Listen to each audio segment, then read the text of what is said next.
Alors, bonjour tout le monde. Bienvenue à ce webinaire sur l'impression à la demande en tant qu'outil d'aide à l'exportation.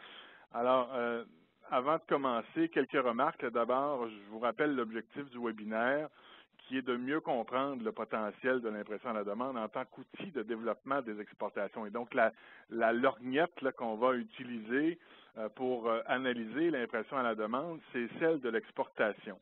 Alors, de toute évidence, quand on utilise une lorgnette, on évacue plusieurs autres éléments de l'impression à la demande qu'on aurait pu choisir d'analyser, mais ce ne sera pas le cas aujourd'hui. Je vous présente aussi le plan de séance suivant. En fait, j'ai subdivisé la séance en 3 sections, 3 parties. Il y a une première partie où on va traiter de l'impression à la demande. Alors, de quoi on parle? On va tenter de le définir, de le distinguer des autres types d'impression. On va aussi présenter les types de technologies qui sont disponibles actuellement et celles qui, semble-t-il, vont émerger sous peu. On va parler des limites de l'impression à la demande, de son fonctionnement, de ses utilisations actuelles, des principaux joueurs ici et en Europe francophone. Et je vais également vous présenter quelques estimations de coûts que j'ai réussi à obtenir. Dans une deuxième partie, évidemment, c'est là où on va analyser comment l'impression à la demande peut devenir un outil en matière d'exportation et donc dans une stratégie d'exportation de livres. On va principalement parler de 4 domaines, c'est-à-dire l'exploitation du catalogue à l'étranger, l'adaptation des contenus au marché étranger, la possibilité de tester des marchés et la possibilité de produire des exemplaires de vente, principalement. La troisième partie, elle est réservée en grande partie à vos questions.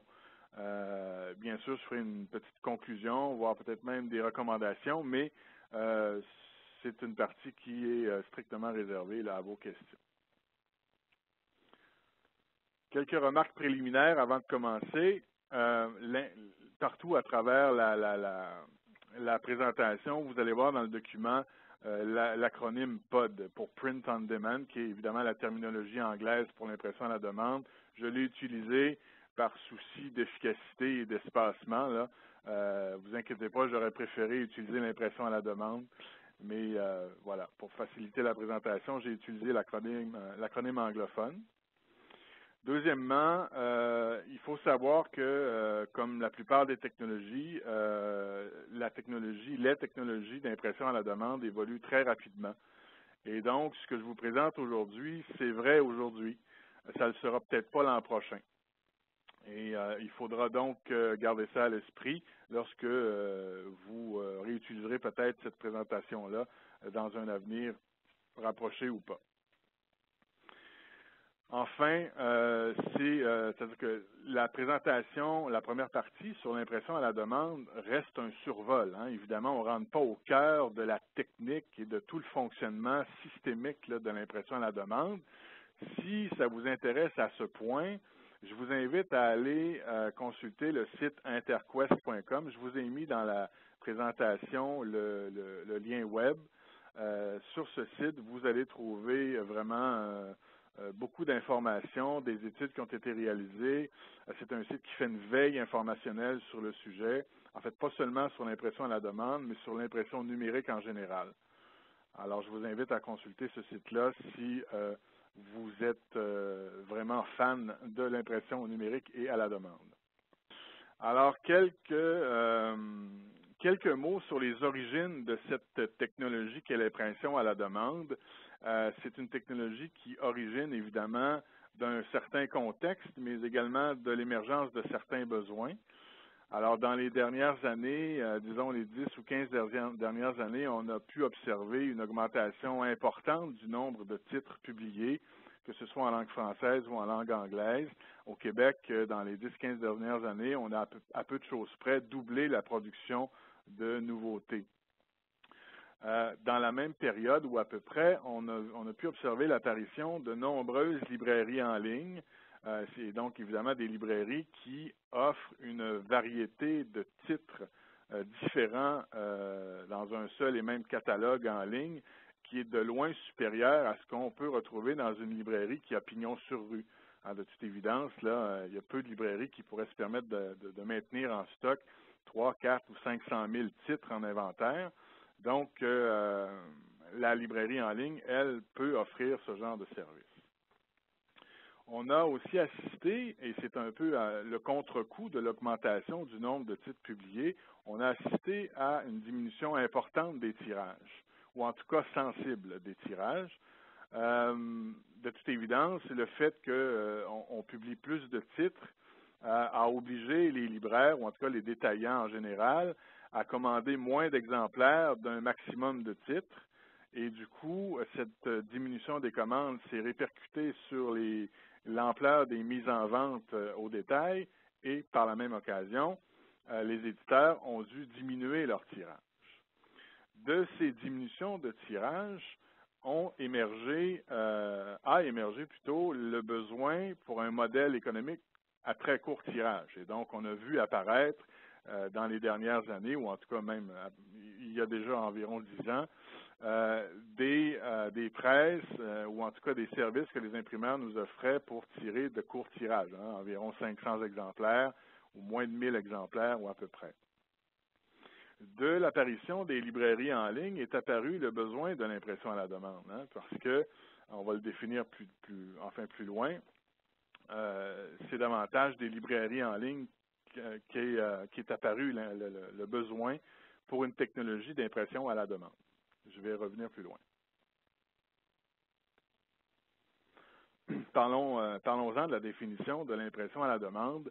C'est très important ici qu'on sache, qu'on se mette d'accord sur ce dont il est question pendant le webinaire. L'impression à la demande est définie comme étant l'impression ou la fabrication d'un ou de plusieurs exemplaires d'un livre suite à la vente, et ici il faut entendre pré-vente de celui-ci. Alors qu'on parle d'un exemplaire ou de 30 exemplaires ou de 40 exemplaires, ce n'est pas le nombre d'exemplaires imprimés qui définit le type d'impression, ici l'impression à la demande, mais plutôt le fait que le livre ait fait l'objet d'une prévente, c'est-à-dire qu'on imprime lorsque le livre a été vendu. C'est de ça dont il est question aujourd'hui.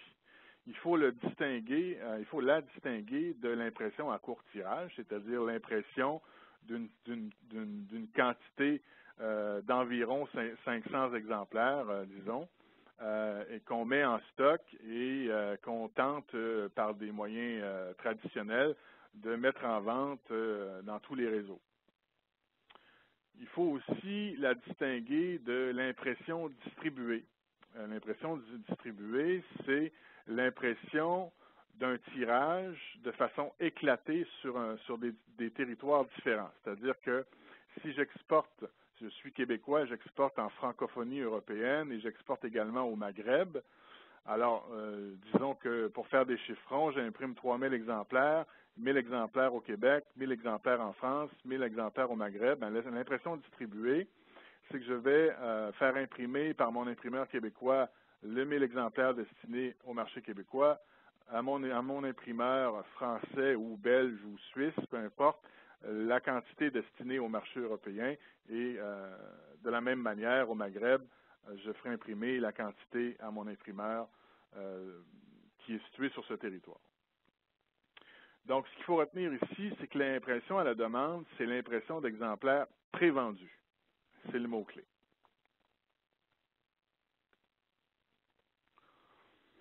Il y a plusieurs technologies, en fait, 3 grands groupes de technologies qui sont actuellement disponibles sur le marché, ou plutôt les marchés. Chacun présente ses avantages, ses désavantages. Je suis allé rencontrer plusieurs personnes sur le terrain pour discuter de ces technologies et je vous présente ici le résultat de mes entretiens avec ces experts, ces professionnels de l'impression à la demande. La première technologie qui est disponible, c'est la technologie de la poudre d'encre, le fameux toner pour la version anglaise.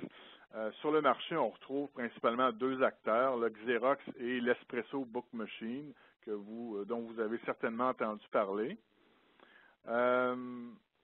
Actuellement, le toner aurait une position dominante sur le marché. Et là, Ça, c'est important dans un contexte où on veut exporter parce que si c'est une technologie qui est dominante, de toute évidence, elle est plus répandue et donc sa disponibilité est plus grande. Hein? Et donc, dans un contexte d'exportation où on cherche des fournisseurs différents dans des territoires différents, bien, plus la technologie est répandue, mieux c'est. Toutefois, c'est une technologie qui est peu écologique, qui présente des pertes qui sont quand même importantes par rapport aux technologies concurrentes, qui est peu rapide par rapport à ces technologies concurrentes, hein, parce que quand je dis par rapport aux technologies concurrentes, c'est parce que c'est quand même très rapide. Hein. J'ai plus loin dans la présentation, je vous ai mis des liens vidéo pour que vous puissiez visualiser ce qu'une Espresso Book Machine peut faire. C'est quand même impressionnant, mais tout de même, c'est moins rapide que les technologies concurrentes. C'est donc une technologie qui serait soit vouée à disparaître, soit à évoluer. De toute évidence, elle évoluera puisque c'est une technologie qui est répandue. La deuxième technologie qui est disponible sur le marché, c'est la technologie à jet d'encre. Hein, ce sont des termes qui vous sont familiers puisque vous avez tous des imprimantes à la maison. Et donc, c'est la technologie inkjet. Alors, c'est une technologie qui est un peu plus efficace et un peu plus rapide que celle du toner. Selon les experts, c'est une technologie qui devrait s'accaparer une part de marché importante dans les prochaines années. Évidemment, tout ça est fonction de l'émergence possible ou éventuelle de nouvelles technologies dont je vais parler à la prochaine diapositive. La technologie à jet d'encre donne un rendu de meilleure qualité, enfin d'une qualité légèrement plus élevée.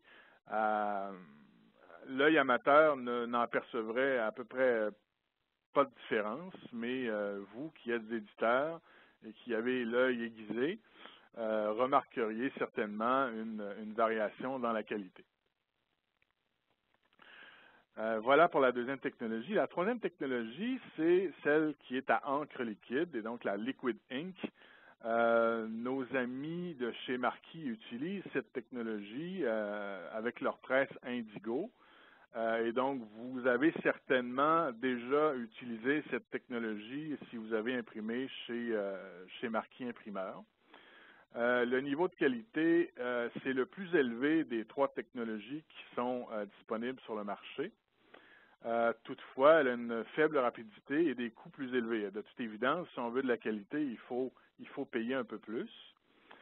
C'est une technologie qui est davantage utilisée en impression à court tirage. Et c'est la raison pour laquelle vous avez dû tous utiliser à un moment ou à un autre cette technologie chez Marquis. Et donc, pour le court tirage, toutefois, c'est une technologie qui présente des coûts généralement plus élevés que ses concurrentes. Dans cette technologie, c'est-à-dire la technologie à encre liquide, il y a une nouvelle technologie qui est prévue pour 2016 dans le marché. Il s'agit du nanographic printing. Alors, évidemment, tout ce qui est nano fait l'objet de plusieurs recherches dans plusieurs domaines, et puis l'impression n'y échappe pas. Et le nanographic printing présentera, selon les experts, une haute vitesse et une haute qualité. Je vous ai mis le lien, c'est un lien qui vous amène sur un document qui est plutôt technique. Nos amis imprimeurs qui sont en ligne seront, j'imagine le connaissent déjà, mais seront ravis ils se délecteront de ce langage technique.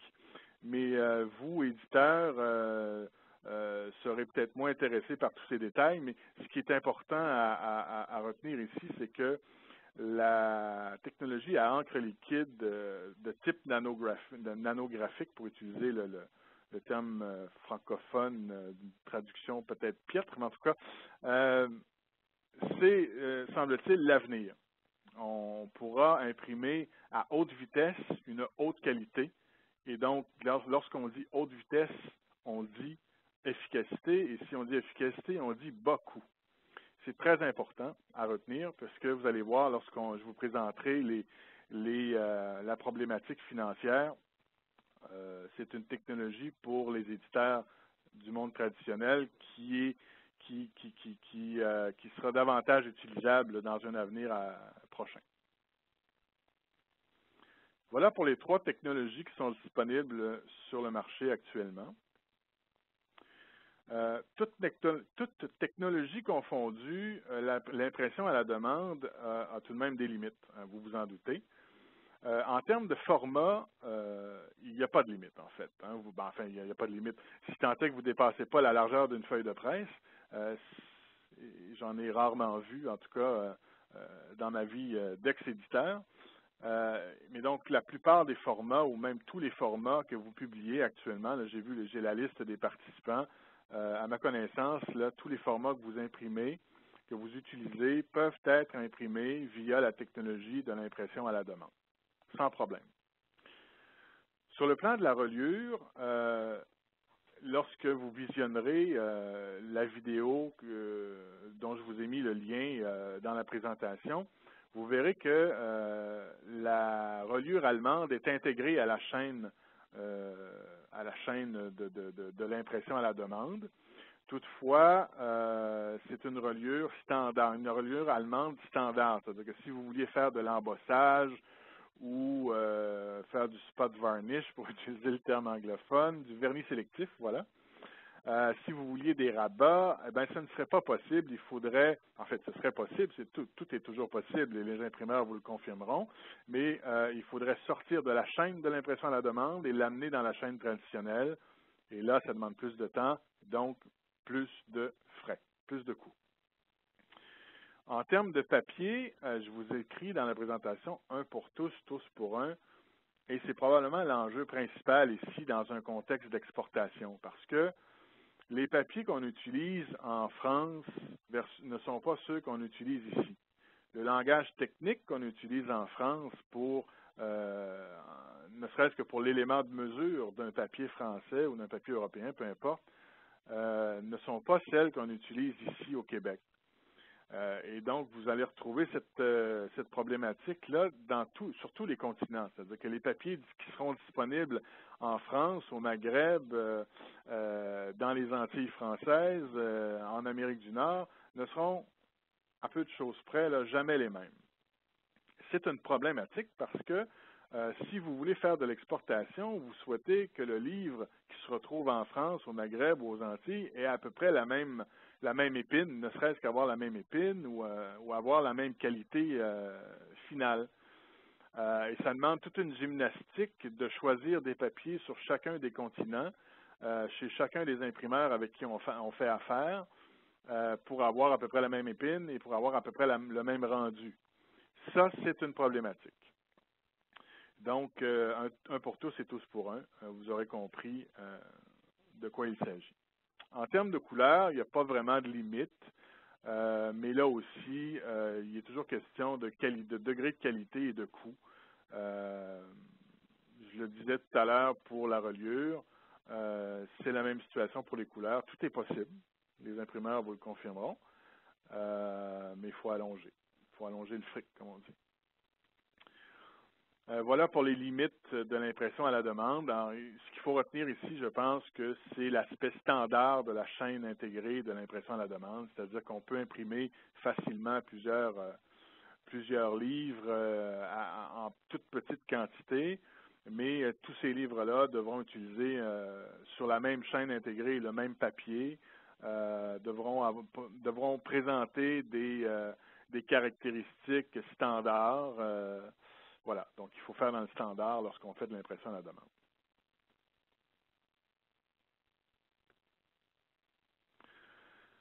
En ce qui concerne le fonctionnement de l'impression à la demande, donc j'en ai parlé un tout petit peu là à l'instant, c'est une chaîne qui est intégrée. On part du fichier, donc du PDF prêt à imprimer, directement à l'exemplaire en bout de chaîne. Je vous ai mis ici 2 vidéos. La première vidéo, que malheureusement, je ne peux vous le présenter aujourd'hui via la plateforme WebEx. Ça compliquerait beaucoup la chose et de toute façon, vous serez ravis de regarder ça à tête reposée après la présentation. Ça vous aidera à mieux situer tout ce dont on aura parlé à l'instant. Donc, la première vidéo vous présente la chaîne intégrée de l'Espresso Book Machine. C'est une vidéo que j'ai trouvée sur YouTube. Vous pourrez certainement trouver d'autres types de technologies, comme l'Indigo, par exemple, qui vous présenteront la même chaîne. La deuxième fait référence à un site Internet du Royaume-Uni qui propose aux artistes d'utiliser un service d'impression à la demande pour imprimer des œuvres personnalisées. Je vous l'ai mis là parce que je trouvais ça intéressant. Je trouve que la personnalisation qui est possible avec l'impression à la demande est un avantage intéressant qui mérite qu'on s'y attarde et qu'on y réfléchisse. Mais cela dit, donc, la chaîne intégrée de l'impression à la demande fait en sorte qu'à partir d'un fichier PDF unique, on procède à l'impression numérique du document. À même la chaîne de la presse, on procède au pliage, au coupage, à l'assemblage des cahiers, la colle est posée, la reliure allemande est effectuée et même la mise en boîte est réalisée en fin de chaîne. Donc, c'est vraiment une chaîne tout à fait intégrée. On part du fichier, puis à la fin, on a des exemplaires dans une boîte. Alors, visionnez la vidéo, c'est très intéressant. Je vous invite aussi à aller visiter, c'est ce que j'ai fait, moi. J'ai été accueilli par Serge Loubier de Marquis Imprimeur dans les bureaux de Louisville et j'ai pu constater de visu la chaîne intégrée de l'Indigo. C'est vraiment intéressant. Je vous invite à aller visiter ça.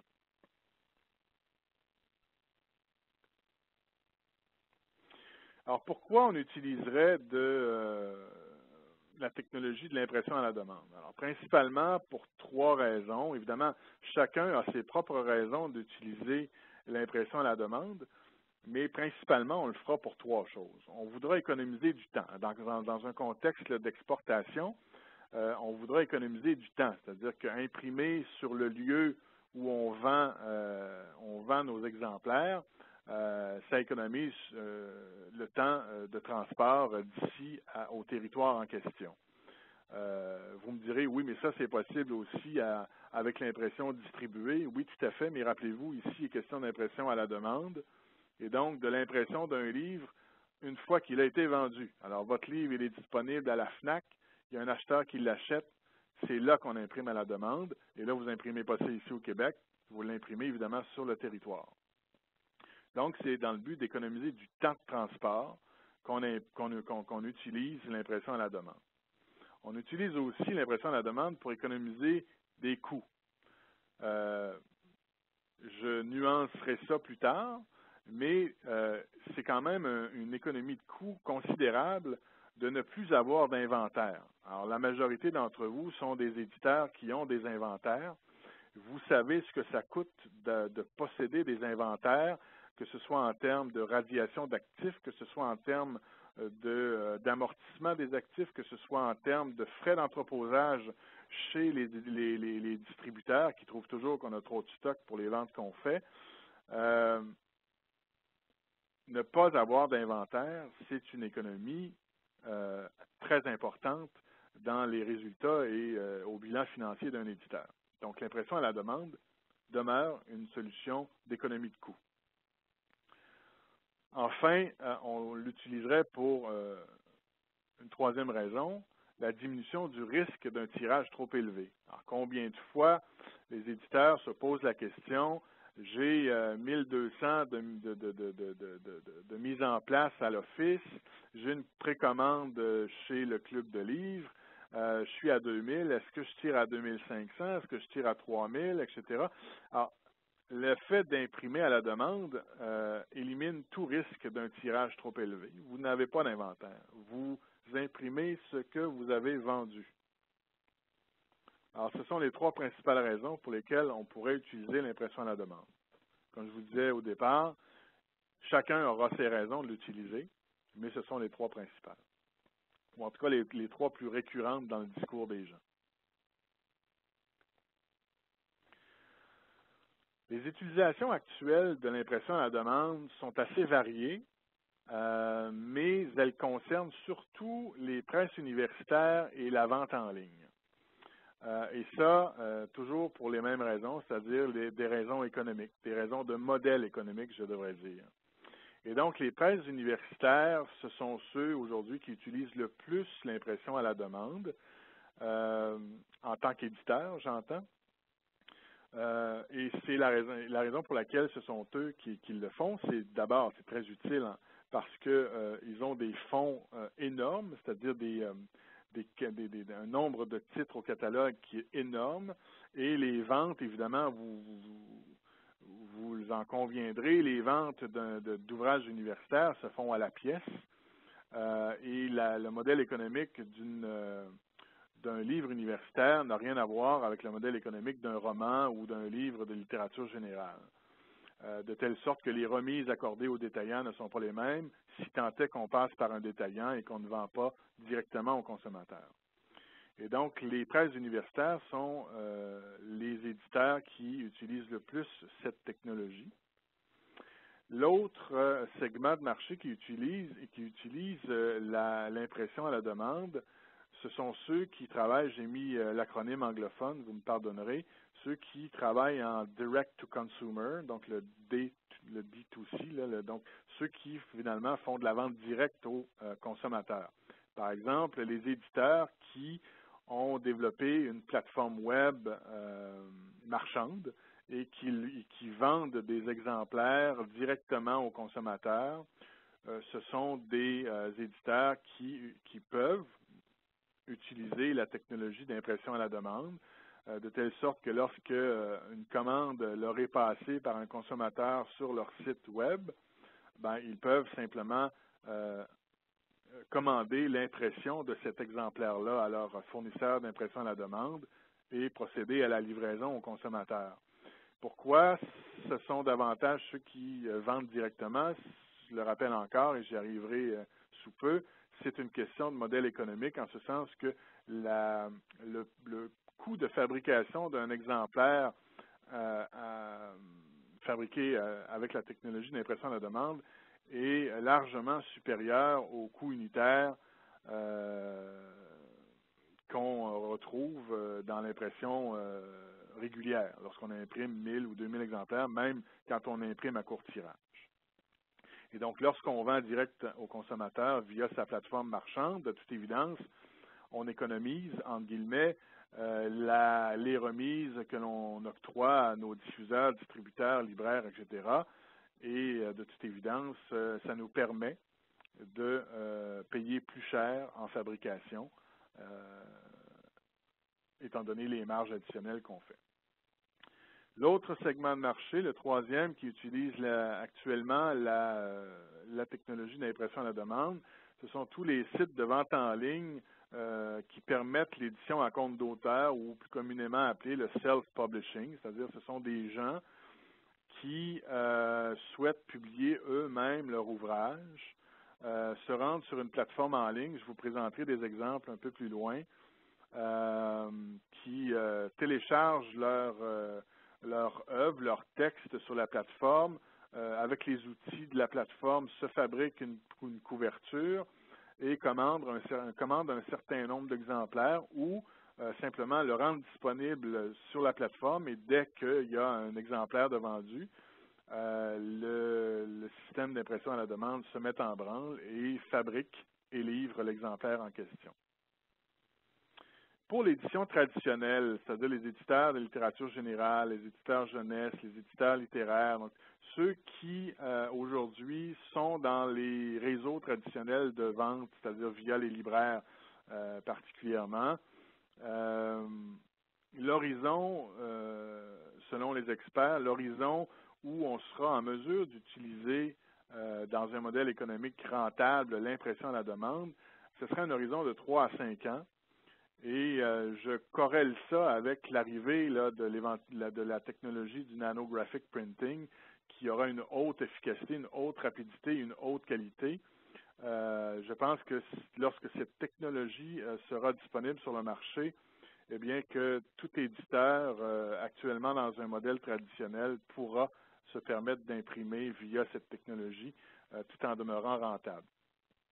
Qui plus est, en économisant toutes les sommes investies dans un inventaire et dans les frais d'entreposage de cet inventaire-là. Et donc, un petit mot en prospective, parce que j'ai quand même fait le tour du Québec. Là, j'ai rencontré plusieurs personnes à cet égard et il semble qu'il y a une tendance qui se dessine pour l'industrie traditionnelle du livre. Et la question que je me permets de poser aujourd'hui, puis vous pourrez y réfléchir, c'est qui sera l'hôte de la technologie d'impression à la demande? Est-ce que ce sera l'imprimeur qui, par nature, continuera à fabriquer les exemplaires commandés sur son propre site, ou si ce sera le distributeur de livres qui accueillera cette technologie-là, évidemment en partenariat avec un imprimeur, et qui utilisera, donc, qui offrira ce service-là à ses éditeurs comme à ses libraires. La question se pose et elle se pose actuellement dans le marché et elle mérite qu'on y réfléchisse. Quelques exemples d'utilisation de la technologie ou des technologies plutôt de l'impression à la demande. J'avais un exemple concret d'un éditeur européen, mais on m'a demandé de taire son nom. Et je pense que je vais passer aux 3 autres exemples puisque ça vous présentera suffisamment de données pour bien constater de quoi il s'agit. Et là, je vais faire une manipulation et vous amener sur le web pour vous présenter 3 exemples. Essentiellement, celui de chapitre.com, du partenariat de chapitre.com en France avec la Bibliothèque nationale de France. Celui de Moleskine. Alors, vous connaissez peut-être l'éditeur qui fabrique des carnets de notes. Et la plateforme Edilivre, qui est également une plateforme européenne. Voilà, donc là, ce que vous avez à l'écran, c'est le site Internet de chapitre.com qui, malheureusement, a des difficultés aujourd'hui. Et vous voyez ce que ça donne. Mais ce qui est important ici, c'est que je vous explique, chapitre.com, c'est une plateforme web qui a négocié avec la Bibliothèque nationale de France la mise en disponibilité, on le lit ici, là, de plus de 180 000 ouvrages rares ou épuisés issus de la bibliothèque numérique Gallica. Et donc, depuis peu, vous pouvez vous rendre sur le site de chapitre.com, aller sur une des catégories que vous avez à l'écran, par exemple Sciences et Savoir, retrouver un ouvrage qui a été publié au 17e ou au 18e siècle, et vous en faire imprimer un exemplaire à un coût tout à fait raisonnable, une 35 € pour un exemplaire d'une très bonne qualité, livré chez vous sans problème. Alors ça, c'est une des utilisations possibles que l'impression à la demande permet. Et donc, c'est la mise en disponibilité d'ouvrages qui ne sont plus disponibles de nulle part et dont la demande est plutôt faible. Et donc, plutôt que d'imprimer et de maintenir un stock minimal pour chacun de ces titres, imaginez 180 000 ouvrages rares ou épuisés, eh bien, on les propose via une plateforme web, on les rend disponibles et sur commande, on imprime l'exemplaire pour un prix raisonnable pour le consommateur, on s'entend. Le deuxième exemple dont je voulais vous parler, c'est celui de Moleskine, qui fait l'impression à la demande de luxe. C'est-à-dire qu'ici, ce qui est intéressant, c'est tout l'aspect de la personnalisation de chaque exemplaire que rend possible l'impression à la demande. Ici, malheureusement, là, vous irez voir le lien. Il y a une vidéo que je ne vous mettrai pas parce qu'on risque de terminer la session, la séance. Mais vous irez voir, visionner ces vidéos sur le web. Vous allez voir que, évidemment, ceux qui le connaissent, la Moleskine, lorsqu'on achète un carnet de notes, il est vide. Mais une fois qu'il est rempli, Moleskine vous permet de télécharger sur la plateforme qu'ils ont développée les contenus que vous avez dessinés ou écrits dans votre carnet.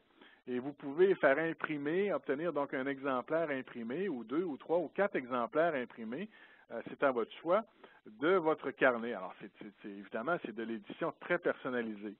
Alors, je trouvais que c'était un exemple tout à fait pertinent parce que ça ouvre un paquet de portes dans le domaine de l'édition, particulièrement dans le domaine de l'exportation de l'édition. On y reviendra plus tard. L'autre exemple que je voulais vous montrer, c'est celui d'Edilivre, qui vous intéressera moins, mais je voulais tout de même vous en parler parce que je vous ai parlé tout à l'heure des plateformes de self-publishing, d'édition à compte d'auteur. Edilivre en est une. C'est-à-dire que l'auteur qui souhaite ne pas être publié par personne d'autre que lui-même se rend sur ce site, télécharge son texte, tente de produire une couverture digne de ce nom et rend disponible son ouvrage sur la plateforme d'Edilivre. Lorsqu'il y a commande, il y a impression à la demande et livraison de l'exemplaire au consommateur qui l'a commandé. On peut aussi, en tant qu'auteur, faire imprimer quelques exemplaires et se les faire livrer et les revendre soi-même. Ce n'est pas la seule plateforme qui offre ceci. Amazon le fait, de toute évidence, et Kobo également le fait. Kobo, oui, que vous connaissez tous, hein, j'imagine. Donc, je pense que ce qu'il faut garder ici à l'esprit, c'est la possibilité de mettre en disponibilité un catalogue dont les exemplaires ne sont plus disponibles, que ce soit des livres rares ou pas, peu importe. La possibilité de personnaliser chacun des exemplaires qu'on imprime, c'est extraordinaire, ça. Et évidemment, la possibilité pour les auteurs de court-circuiter la chaîne traditionnelle du livre. Alors maintenant, parlons des principaux joueurs au Québec et en Europe. Alors ici, ce qu'il faut savoir, c'est que j'ai identifié les principaux joueurs de par les entretiens que j'ai menés sur le territoire et j'ai sélectionné ceux qui ont été mentionnés le plus souvent à titre d'imprimeur ou de fournisseur de la technologie de l'impression à la demande. Marquis Imprimeur, vous allez penser que je fais une infopub pour eux, mais non. Marquis demeure le principal imprimeur au Québec, que ce soit en court tirage ou en impression à la demande. Ce sont eux qui offrent une gamme de services diversifiés. Je vous ai mis le site Internet pour ceux qui ne les connaissent pas, mais je vous invite à aller visiter le site. Il y a également Quadriscan, qui est une entreprise du Québec également. Vous voyez le lien, là, court tirage. Donc, ce sont des spécialistes du court tirage, mais je comprends de leur discours que l'impression à la demande est dans leur plan. Et donc, c'est un imprimeur à surveiller si vous souhaitez faire de l'impression à la demande au Québec. Il y a évidemment plusieurs autres fournisseurs d'impression à la demande au Québec. L'Université de McGill a une Espresso Book Machine. L'Université de Montréal a un centre de fabrication. En fait, c'est l'équivalent de l'Espresso Book Machine, mais c'est la technologie Xerox là, qui utilise le toner. Et à l'UQAM également, il y a, si mon souvenir est bon, la technologie Xerox. Il y a aussi de multiples petits joueurs partout au Québec, mais je vous invite à faire le tour et à parler à des professionnels. En Europe, deux principaux joueurs. Là, il y en a des tonnes, mais deux principaux joueurs qui sont très actifs et qui ont les plus grosses parts de marché.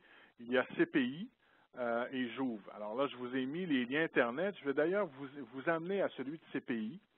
Voilà, donc vous voyez sur le site Internet de CPI, vous voyez d'abord que l'impression à la demande est un service qui fait partie de l'ensemble des services offerts.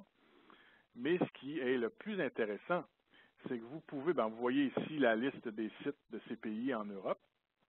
Je vous le disais tout à l'heure, une technologie répandue, c'est une technologie qu'on peut utiliser pour l'exportation dans le cadre dans un contexte d'exportation. Mais vous avez un outil de devis en ligne. Je ne cliquerai pas dessus, là, mais lorsque vous visiterez ce site, je vous invite à vous rendre sur la plateforme de devis en ligne. Moi, c'est ce que j'ai fait. Je suis allé me faire des prix que je vais vous présenter dans quelques diapositives. C'est vraiment intéressant. Alors, ça va vous permettre de prendre quelques-uns de vos titres avec les réelles caractéristiques de vos titres et de vous faire un devis sur quelques exemplaires. C'est intéressant de faire cet exercice-là parce que vous, avant de vous lancer dans l'impression à la demande, vous voudrez évidemment en valider le volet économique en prenant en compte les coûts de fabrication de l'impression à la demande ainsi que les économies de coûts relativement à l'inventaire. Là aussi, il y a d'autres joueurs partout en Europe. Il y a d'ailleurs Lightning Source, qui est un fournisseur important dans le monde anglophone. En fait, je peux même me risquer à dire que Lightning Source est probablement le principal joueur d'impression à la demande en langue anglophone, dans les marchés anglophones. Et il s'installe actuellement en Europe, en France en particulier, et ce sera certainement un joueur à surveiller à cet égard. Voilà pour les principaux joueurs. Alors voilà, donc ça me permet de vous présenter quelques estimations. Et là, je vous vois tout de suite là, reculer de votre chaise et donner des coups de poing sur la table en disant ben, ça n'a pas de bon sens, c'est bien trop cher. C'est vrai que c'est cher. Mais souvenez-vous, dans un horizon de quelques années, on réussira certainement à obtenir des coûts d'impression, des coûts de fabrication qui sont similaires à ceux qu'on connaît dans la chaîne traditionnelle. Et c'est important de considérer l'impression à la demande dans un avenir à court ou à moyen terme.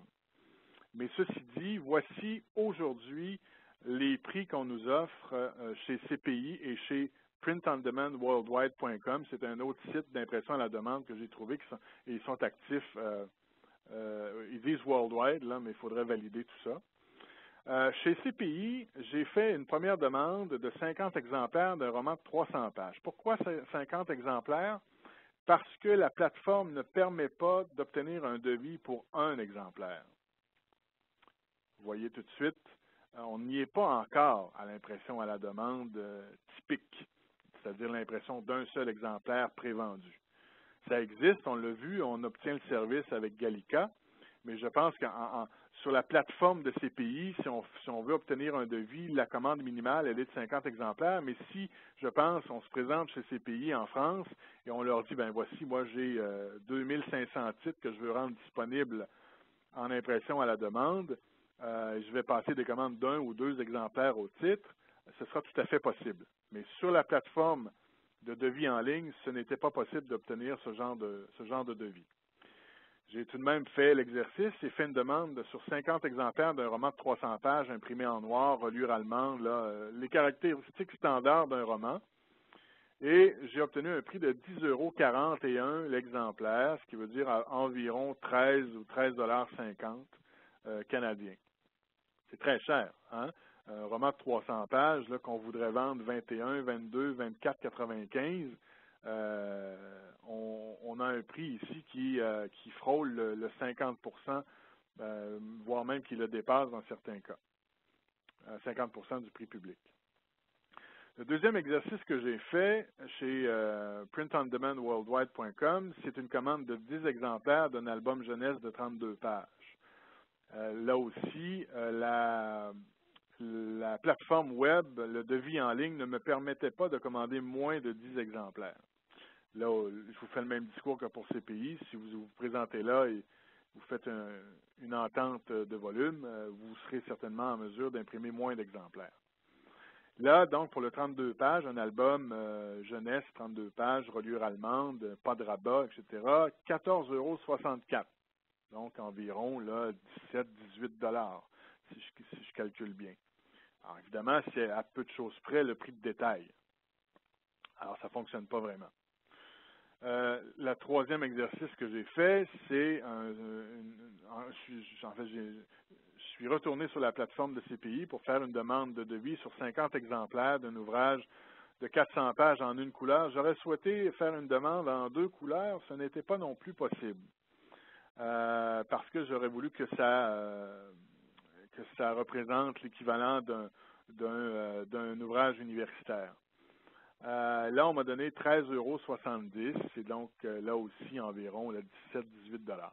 Donc, pour un livre universitaire qu'on revend directement aux consommateurs à 50-60 $, l'exercice économique est tout à fait possible. Mais pour un ouvrage, un guide pratique ou un ouvrage, d'histoire, je pense à toi, Gilles, qui peut faire ça environ 400 pages en une ou deux couleurs. Ça fonctionne pas, là. On peut pas avoir un coût de fabrication qui atteint les 17 ou les 18 dollars.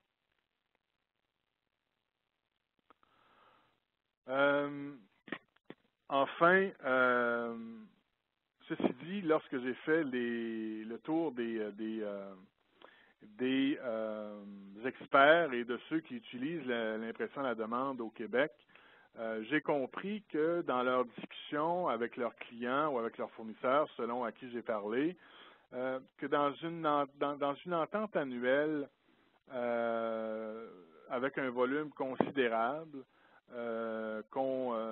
il serait possible, semble-t-il, d'obtenir un coût de fabrication à l'exemplaire qui atteint environ, en moyenne, 30% du prix public. Alors, par exemple, là, pour faire des chiffrons, un livre que je vends 19,95 dans le marché, on parle de livre en noir ici. Je n'ai pas trouvé de cas où nous imprimions en couleur.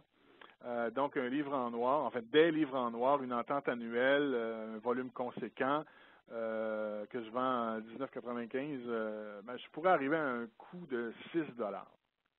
Là, l'exercice peut en valoir la chandelle compte tenu des économies qu'on peut réaliser en termes du fait qu'on n'a plus d'inventaire et qu'on n'a plus de frais qui y sont reliés non plus. Parce que, vous le savez mieux que moi, le coût de fabrication d'un exemplaire représente généralement entre 15 et 20% du prix public d'un livre. La moyenne, là, selon Marc Ménard, est de 17%. Et donc, un livre qui se vend 20 dollars, je l'aurais payé environ 3,40 $. Alors ici, je l'aurais payé le double, 6 dollars, un peu moins du double. Mais je pense que l'exercice, l'analyse doit être faite compte tenu des économies possibles là, en termes d'inventaire. C'est les estimations que j'ai fait faire dans le marché. Ça nous amène à parler d'exportation à proprement parler. Je vous disais tout à l'heure en introduction que nous allions parler de 4 principales possibilités d'utilisation de l'impression à la demande en contexte d'exportation. Il y a celle de l'exploitation du catalogue à l'étranger, celle de l'adaptation des contenus au marché étranger, celle de la possibilité de tester les marchés et de la possibilité de produire des exemplaires de vente. Pour la première, celle d'exploiter le catalogue à l'étranger, on a vu l'exemple de la Bibliothèque nationale de France et avec la plateforme chapitre.com. L'avantage, c'est de pouvoir mettre en disponibilité un maximum de titres. Alors, tous les titres là, que vous avez publiés depuis la naissance de votre entreprise et pour lesquels vous n'avez plus aucun exemplaire, vous pourriez les rendre disponibles à nouveau. Partout sur la planète, évidemment partout où il y a un marché francophone et où il y a des plateformes de vente et où il y a des fournisseurs d'impression à la demande, on s'entend. Vous pourriez rendre disponibles ces titres-là, mais également les titres que vous avez en inventaire au Québec, mais que vous ne souhaitez pas transporter dans l'ensemble de ces pays, de ces marchés d'exportation. J'en ai parlé tout au long, là, il n'y a aucun inventaire, il n'y a pas de frais d'entreposage et donc partout où vous souhaiteriez exporter votre catalogue de titres, vous n'auriez pas à transporter ces exemplaires, vous n'auriez pas à assumer le coût de son inventaire et non plus à assumer les frais d'inventaire, les frais d'entreposage, de votre distributeur. Ça vous permettrait également, dans l'ensemble de ces marchés francophones, de répondre à la demande rapidement et efficacement. Si vous faites une vente au Liban et que vous avez un fournisseur d'impression à la demande au Liban ou dans un pays limitrophe, vous serez en mesure de répondre rapidement et efficacement à cette commande du consommateur libanais. Si vous traitez cette commande-là à partir du Québec, de toute évidence, ce ne sera pas rapide et ce ne sera pas efficace non plus.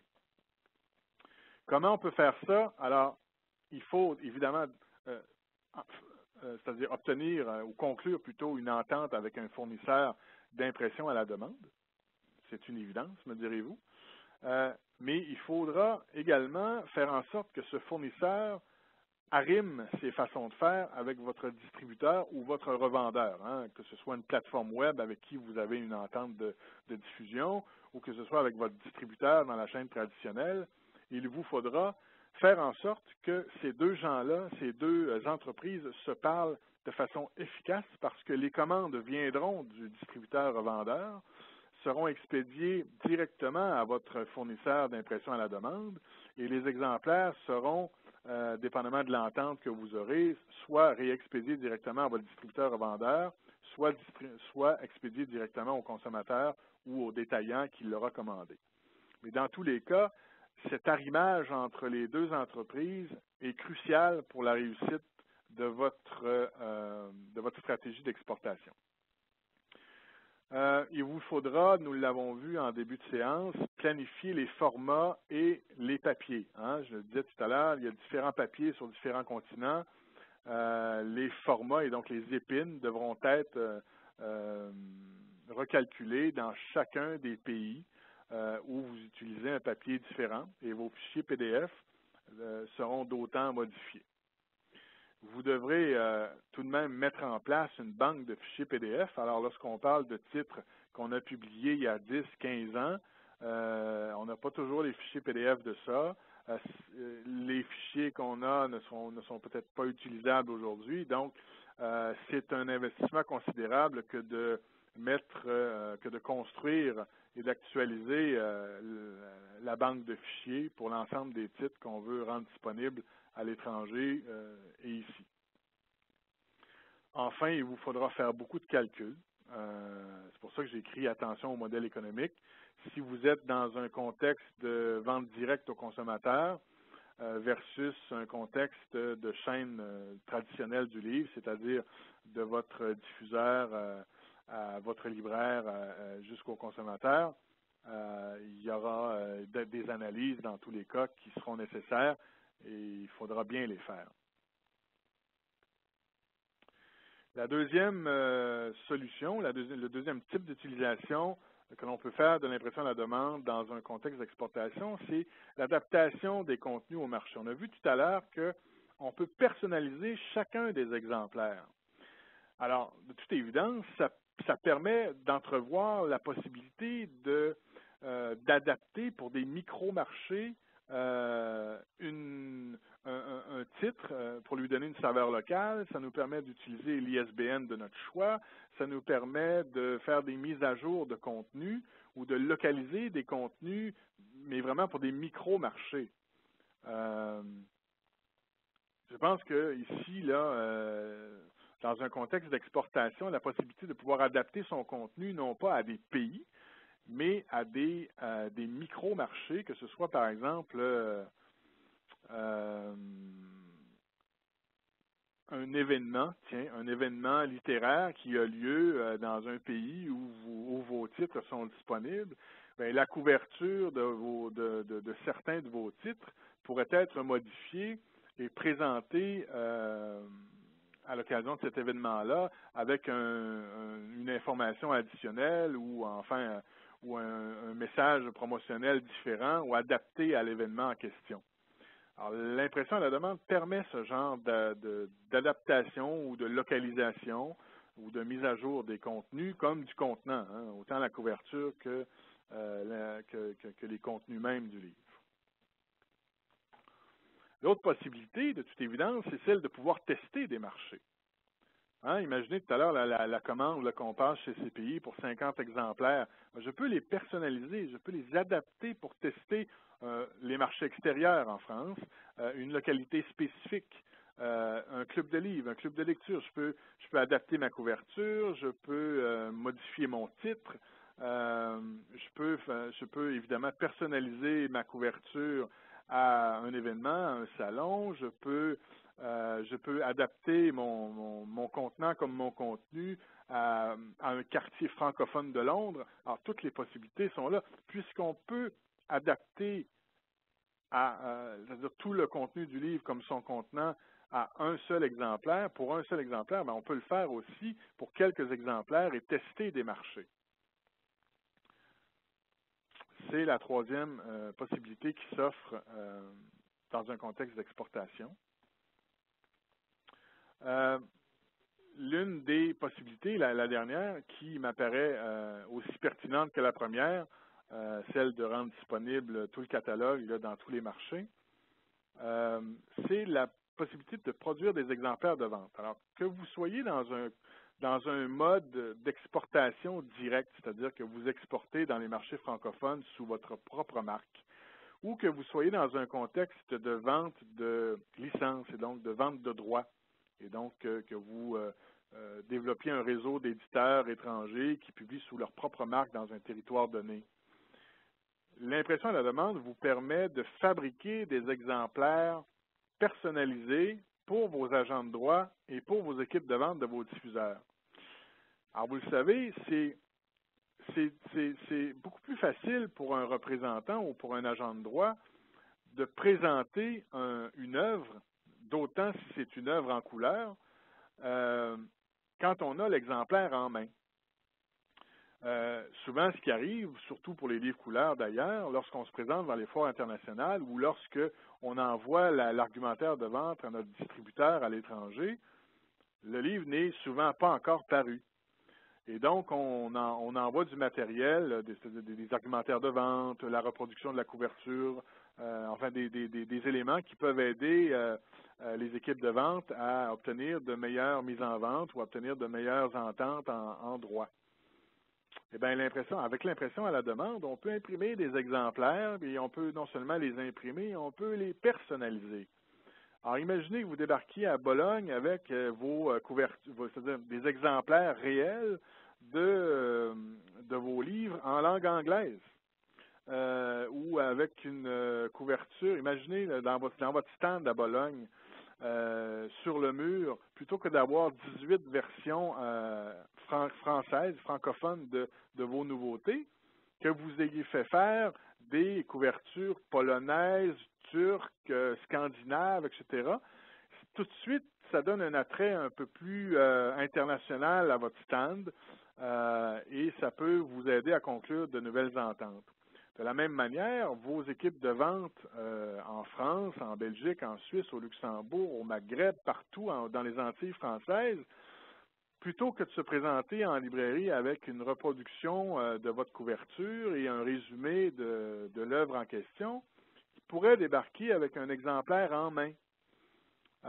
C'est évidemment moins important pour peut-être un roman, par exemple, puisque l'intérieur, ce qui importe, c'est le contenu, c'est-à-dire c'est le texte en soi, et on peut se l'échanger de façon numérique là, facilement ou expédier le premier chapitre à nos libraires. Mais pour un album jeunesse ou pour un ouvrage universitaire ou pour un ouvrage plus pointu, on voudra peut-être présenter le contenu dans son environnement graphique. Et l'impression à la demande permet de fabriquer des exemplaires avec lesquels les représentants en librairie pourront se promener et pourront présenter à chacun des libraires. Je vous le dis là, c'est d'une importance, c'est capital ça, lorsqu'un représentant peut se promener avec un exemplaire. Ça peut faire toute la différence entre 2 exemplaires ou même voire 0 exemplaires et une commande de 12 exemplaires. C'est très important. Et donc, si je me résume là, sur les 4 possibilités d'utilisation de l'impression à la demande, je pense que les 2 principales, dans un contexte d'exportation, on s'entend, c'est d'abord la possibilité de rendre disponible l'ensemble de notre catalogue, nouveautés, fonds, vieux titres qu'on n'utilise plus ou qui ne sont plus disponibles nulle part, partout, sur tous les territoires où on est actif. C'est une option non négligeable et celle-ci peut se faire sans qu'on ait à investir dans un inventaire, à le transporter et à assumer ses coûts. L'autre qui m'apparaît principale, c'est celle-ci, c'est celle de pouvoir produire des exemplaires personnalisés.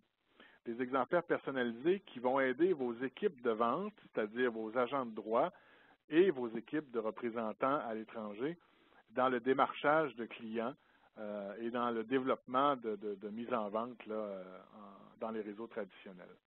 C'est capital. On arrive à la 3e partie. Je vous fais une petite conclusion. et on pourra entamer la période de questions tout de suite après. Vous aurez compris là dans la présentation que je vous ai faite que le modèle économique actuel de l'impression à la demande est tout à fait imparfait pour l'édition traditionnelle. Il est un excellent, même, j'ai écrit un bon dans la présentation, mais c'est un excellent modèle économique pour tous ceux qui font de la vente directe aux consommateurs ou tous ceux qui ont un modèle économique différent de la chaîne traditionnelle, notamment les presses universitaires. Et je le répète ici, je pense qu'en prospective, on verra d'ici les 5 prochaines années, des partenariats s'établir au Québec, en France et partout dans le monde entre les imprimeurs qui offrent une technologie d'impression à la demande et les distributeurs de livres actuels.